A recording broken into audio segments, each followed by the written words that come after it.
yung income na yan na 217,000 na yan, diba? Hindi madali yung pinagdaanan. Siyempre sabi nga, maraming nakasaksi ko yung pinagdaanan ko, diba? O alam niyo naman na pag-extrabat ako dati, pinapalit ko yung pagkikisutalo ko kasi mas pinako, gusto kong patunayan na tama yung decision ko na mag-full time dito.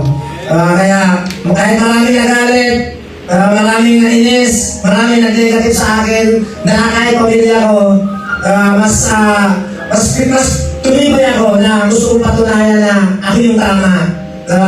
Kahit sabi ko nga, sobrang sarap na sa pakiramdam ngayon na sa kabila ng lahat ng pinagkaanan ko. Kasi, eto may nabuti na lang, lumaban ako, nabuti na lang, nilakasan ko yung loob ko. At mas lalong lumakas ang loob ko kasi, yung asawa ko hindi naniniwala dati, kasama ko ngayon. Yung asawa ko na ikapit sa ganitong negosyo. Dahil sa The VIP Club, napatunayan ko sa kanya na pwede mabaho talaga yung buhay ng pamilya ko. Dahil ngayon, kasama ko siya nag-office, full-time na rin itong ginagawa. Dahil gusto ko lang recognize kasi asawa ko na kahit naging ganun dati talagang hindi ako sumuko. Napatunayan sa kanya na yung ginagawa ko hindi para sa sarili ko o di para sa mga anak namin. And ngayon,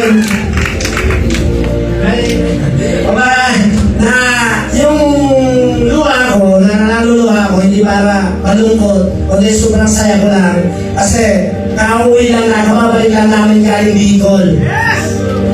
Yun lang namin, binisita namin yung mga anak namin. And kung hindi dahil dito sa negosyo ginagawa natin, hindi ko mabibigyan ng tag-isang cellphone yung anak ko.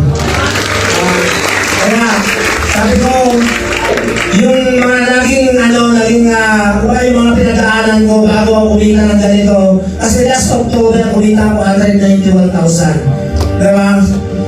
Pero bago kumita ako ng ganon, nipiso ako sa puso ko nun, wala. Kumukuha lang kami ng malunggay doon sa dinadaanan namin. Nakikingi pa kami ng asin para may malaga lang kami.